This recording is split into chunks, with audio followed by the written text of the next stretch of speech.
15 ans, Sylvia. Oui. Vous mesurez combien?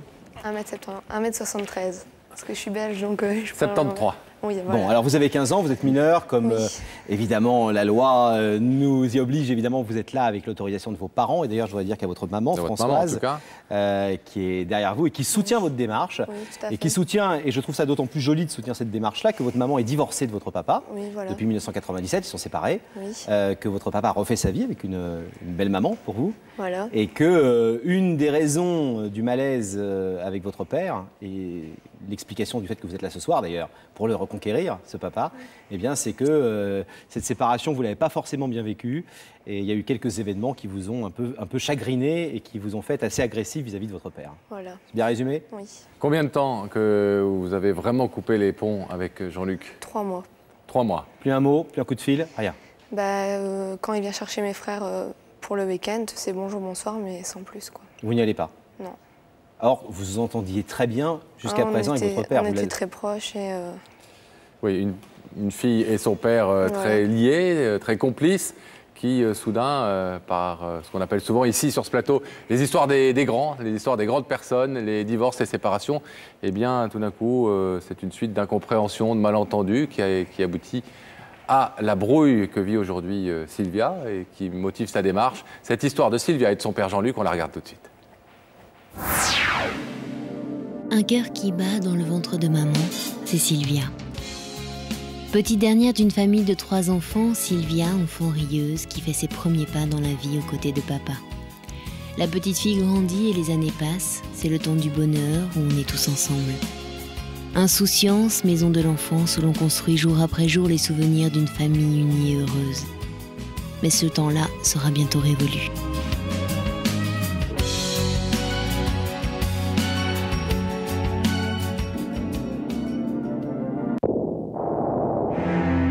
Sylvia a 7 ans quand ses parents divorcent. Premier mot d'une enfance blessée, l'amour n'est plus entre un homme et une femme, mais il est immuable pour un père et une mère. Jean-Luc et Françoise sont toujours là pour elle. Un orage est passé, Sylvia retrouve peu à peu le sourire. Et puis papa aime à nouveau. C'est le temps de l'entente et du bonheur recomposé. Mais l'adolescence connaît ses premières crises. Sylvia se sent délaissée par son père. La communication est de plus en plus difficile. Ultime détresse d'une jeune fille qui se sent déjà abandonnée. Son père lui annonce qu'il veut vendre la maison où elle avait enfin trouvé sa place, accumuler des souvenirs depuis la séparation de ses parents. Sylvia ne l'accepte pas. Les liens entre un père et une fille se brisent. Elle ne lui parle plus depuis 3 mois. Mais ce soir, une adolescente veut rétablir le dialogue avec son père et lui dire « Papa, je n'aurai jamais qu'un seul père dans ma vie, c'est toi ». Jean-Luc sera-t-il sensible à cette démarche ? C'est normal qu'une enfant de 7 ans soit perturbée par le divorce, la séparation de ses parents. C'est aussi normal qu'elle vive mal les crises, parce que souvent un divorce, ça se passe mal, ça se passe pas toujours très bien. On n'a pas eu le sentiment que ça a été une grande crise entre vos parents. Non, ça s'est plutôt pas trop mal passé par rapport à un divorce classique, c'est ça? Ouais. Mais vous avez quand même ressenti des choses terribles, vous avez ressenti une trahison, vous avez ressenti un sentiment? J'ai pas tout de suite compris, j'avais 7 ans et en grandissant, j'ai compris que ça ne redeviendrait plus jamais comme avant. Est-ce que l'arrivée de la nouvelle femme de votre père, votre belle-mère, a un peu compliqué les choses de votre point de vue? C'est une femme très gentille. Sans lui faire porter la moindre responsabilité à elle, bien évidemment. Hein, c'est vous dans ce que vous avez ressenti. C'était un an après, donc ça n'a rien à voir, mais il y avait quand même une certaine rivalité entre nous, vu que dans un sens, elle me prenait un peu mon papa et je devais le partager. Et donc c'est vrai que ça n'a pas été facile non plus, mais je disais rien en fait. J'ai accepté et je gardais tout pour moi en fait. Ah. Il n'y avait pas de crise avec elle? Non, ça allait. Vous n'étiez pas agressive, comme souvent sur Non, il y avait des fois des petites jalousies, comme une fois, le jour de l'an, quand minuit a retenti, je me suis jetée sur mon papa pour lui dire bonne année avant elle. Ouais. C'était stupide, mais enfin, c'était... façon de marquer le territoire. Voilà. Et ensuite, il y a eu, vous avez grandi évidemment, il y a eu l'adolescence et les crises qu'on vit de façon plus ou moins aiguë, mais que tout le monde traverse à l'adolescence. Est-ce que ça aussi, ça a occasionné des disputes, des problèmes avec papa, les premières demandes de sortie, les maquillages, les petits copains, je ne sais? Et ouais, papa, ce qui est des sorties, il voulait pas, donc forcément, ça créait des conflits. Et puis, chacun voulait avoir le dernier mot, donc le ton montait et on savait plus savait plus se parler sans s'énerver. Et on en arrive à cette histoire de maison. Voilà. Ça a été vraiment à ce point une blessure, cette maison qu'il met en vente, parce qu'on peut mettre en vente une maison, En fait, on peut avoir de l'argent, on peut voir changer en fait, on avait dit qu'on allait peut-être la vendre, mais en fait, finalement, on allait la louer. Mais en fait, pour moi, cette maison, c'était un peu l'endroit où on se retrouvait un peu comme avant, malgré qu'il n'y avait plus maman, je veux dire, un peu comme avant le divorce. Et le fait, en fait, qu'on allait louer cette maison et partir dans la maison de sa nouvelle femme, ça allait plus être le même, en fait. On allait arriver, vivre avec sa nouvelle femme et ses enfants, et ça allait plus être le cocon, en fait, familial qu'on avait avant, quoi. Et ça a été symboliquement quelque chose de Ouais, très difficile à accepter pour vous. Ouais. Donc la crise avec votre père. Ouais, c'est parti de là, en fait. Il y a eu une crise ponctuelle, précise. Ben, je ne m'y attendais pas, en fait. Donc le jour qu'il m'a dit, c'est resté. Puis petit à petit, ça a créé des tensions, forcément, vu que moi, je ne l'acceptais pas. Donc ça a créé des tensions. Et puis petit à petit, il y avait de plus en plus de disputes. Jusqu'au jour où j'ai décidé de couper les ponts, parce que j'avais vraiment l'impression, en fait, il y avait que moi qui bloquais. Ma belle-mère a 3 enfants et mes 2 frères, ils n'avaient pas de problème avec ça. Donc avec moi qui bloquais, en fait. Donc j'avais vraiment l'impression d'être le problème. Donc j'ai décidé de m'éclipser pour que mon père puisse être heureux, parce que je voyais qu'il était malheureux avec ça. Vous l'avez expliqué, ça? Pas vraiment. Et il croit quoi, lui? Non, mais Il ne voit plus depuis 3 mois, il ne voit plus sa fille depuis 3 mois, avec qui tout se passait bien. Qu'est-ce qu'il pense? Il pense quoi? Parce que je pense que vos frères, qui sont d'ailleurs avec votre maman à côté d'elle, à sa droite, lui ont parlé, j'imagine, lui ont expliqué. Il a bien des explications sur le fait qu'il ne voit plus depuis 3 mois. Je lui ai dit que c'était mieux pour tout le monde, et de toute façon, la situation faisait souffrir tout le monde. Donc je voyais que cette solution, j'ai choisi cette solution. Et lui, vous avez le sentiment qu'il souffre de cette situation? D'après ce que mes frères disent, oui, vu qu'ils le voient encore. Moi, je le vois quand il vient les chercher. Est-ce que vous n'avez pas le sentiment, finalement, d'avoir voulu, comme ce 31 décembre où vous vouliez l'embrasser la première, là, vous avez voulu peut-être exister un petit peu, faire une crise Quand j'ai pris la décision de couper les ponts, c'était vraiment pour... vraiment, c'était pas, il n'y avait pas quelque chose derrière. Mais je me suis rendu compte, en fait, qu'il me manquait, et que je pensais que le manque, il passerait, mais il passe pas, quoi. C'est ça que vous avez lui dire ce soir? Voilà. Bon. Et ce rideau peut rester fermé, selon vous? J'espère que non. On espère aussi. On va voir s'il a répondu à votre invitation, s'il se trouve aux côtés de Daphné. On va le savoir tout de suite, Pascal, dès que le rideau sera fermé. Et dès que nous aurons le plaisir de retrouver Daphné. Daphné, seule ou accompagnée?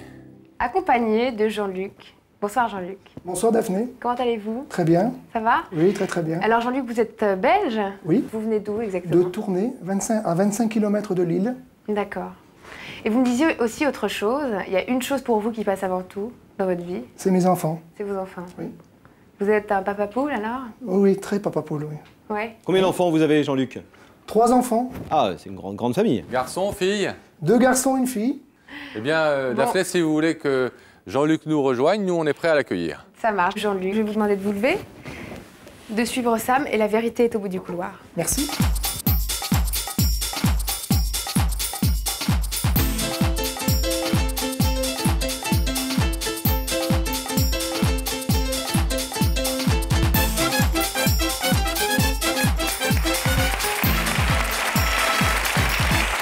Bonsoir. Bonsoir. Ça va? Oui, très bien. Bonsoir. Bonsoir, Jean-Luc. Asseyez-vous. Merci. Ça va? Oui, très bien, très bien, très bien. Bon, vous faites quoi dans la vie? Je travaille dans une imprimerie. En Belgique? Oui. D'accord. Vous connaissez l'émission? Oui, je Elle est regarde assez regardée, souvent. Oui. on le sait, en Belgique. Oui.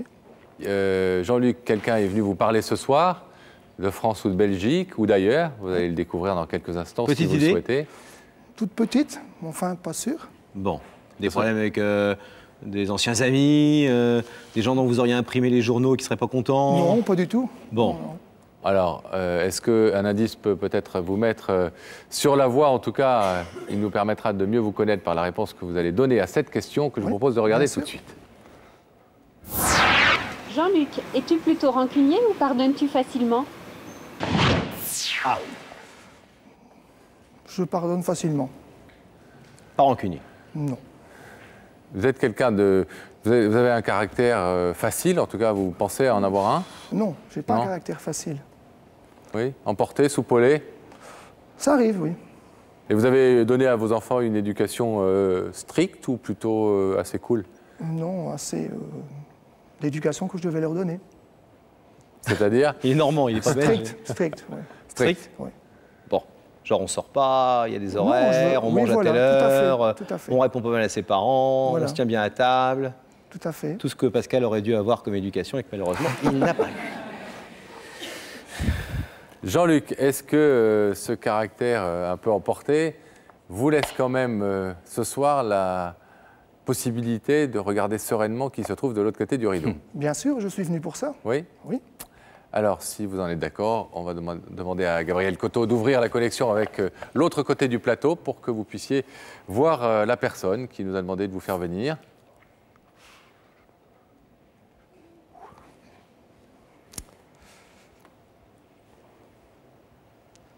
C'est ma fille.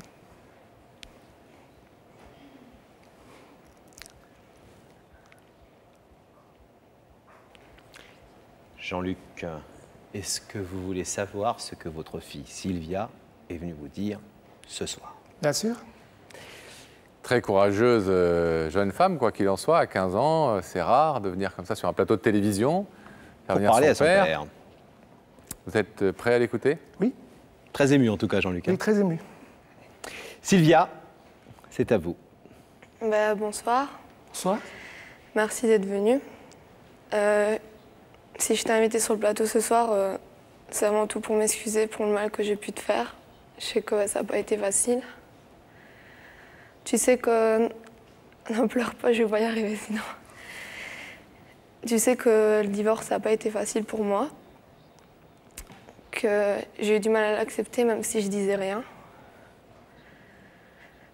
Que le fait qu'on allait partir de cette maison, ça m'a fait beaucoup de mal.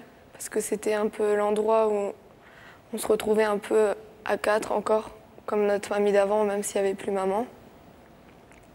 Je tiens à m'excuser parce que on a eu beaucoup de disputes, on s'est beaucoup énervé. Et des fois, mes mots ont dépassé ma pensée et ça, je tiens à m'en excuser. Aussi auprès de Marie-Paul parce que je sais que ça l'a touchée aussi. Puis le fait que tu élèves des enfants qui sont pas les tiens, je veux dire, tu les voyais plus que nous. Enfin, j'avais du mal à l'accepter aussi. Et ici, j'ai l'impression qu'il y a un fossé qui est en train de se creuser entre nous et qu'on est en train de devenir des étrangers, c'est pas ce que je veux. Moi, je veux que tu saches que je t'aime et que tu es mon papa et tu resteras toujours mon papa. Et même si tu as fait des erreurs aussi, pour moi, j'en voudrais pas un autre que toi. Et je veux que tu fasses partie de ma vie. Je veux qu'on fasse des efforts pour que ça redevienne comme avant. Qu'on essaye de mieux communiquer, de mieux s'écouter. Et qu'on puisse repartir sur de bonnes bases. Et je veux que tu saches que je t'aime, malgré tout ce qui a pu se passer. Voilà.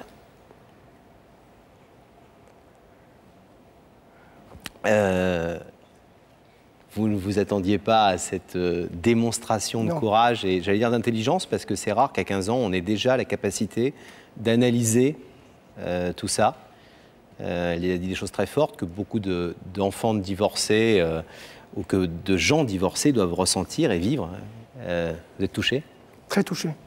Très touché. Vous avez souffert autant que Sylvia nous dit avoir souffert de son côté de cette absence et de ce fossé Bien- qui commençait à s'installer Bien entre sûr. vous. Vous avez tenté, vous, des démarches Oui, on a déjà essayé de parler ensemble, mais Ça s'est mal passé. ça s'est mal passé. Bon, c'est vrai que je suis un papa très, moi je vais dire très strict. Et bon, il y a certaines choses que je ne veux pas laisser passer. Et c'est comme ça que le fossé s'est creusé. Donc c'est un beau cadeau ce soir qu'elle vous fait, Oui, votre fille? très beau cadeau. Quand vous dites c'est comme ça que le fossé s'est creusé, ça veut dire que vous estimez avoir une part de responsabilité Oui, aussi dans, certainement. dans ce Peut-être manque un- de communication? Oui, peut-être un manque d'écoute envers elle, certainement. Et on va essayer d'y remédier. Jean-Luc, je vais vous demander de vous lever face au rideau. On connaît la réponse, hein. Sylvia, effectivement, a fait preuve ce soir pour une jeune fille de 15 ans d'une grande maturité, d'une grande intelligence de l'esprit et du cœur. Je voudrais juste rajouter quelque chose, Pascal, je viens de te couper. C'est que Françoise, votre ex-femme, la maman de vos enfants, est présente ce soir parce que vous savez que votre fille est mineure et qu'elle soutient complètement cette démarche. Et c'est important de vous le dire à vous parce que c'est une façon aussi de vous dire qu'elle est, elle aussi, elle combat pour que vous retrouviez pleinement vos enfants et que tout se passe bien entre vous tous. Alors Jean-Luc, de l'autre côté de ce rideau, il y a cette fille avec laquelle les ponts sont coupés depuis déjà plusieurs mois, la communication très difficile, voire totalement absente. Est-ce que vous êtes prêt ce soir à ouvrir le rideau et à tendre la main et le cœur? Bien sûr. Alors on y va.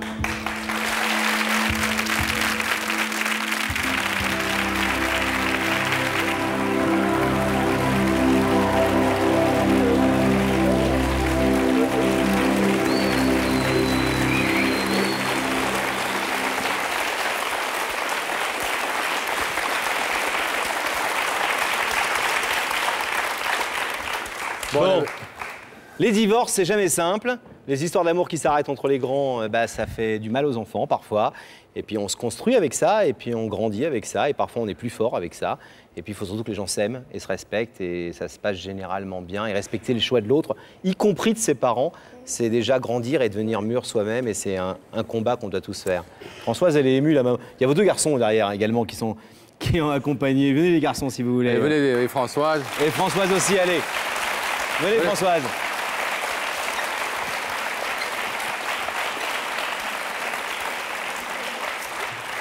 Bon. Bon allez, on vous laisse. Bravo en tout cas d'avoir... Madame, bravo et merci d'avoir soutenu votre fille. Merci. À bientôt. Beaucoup de...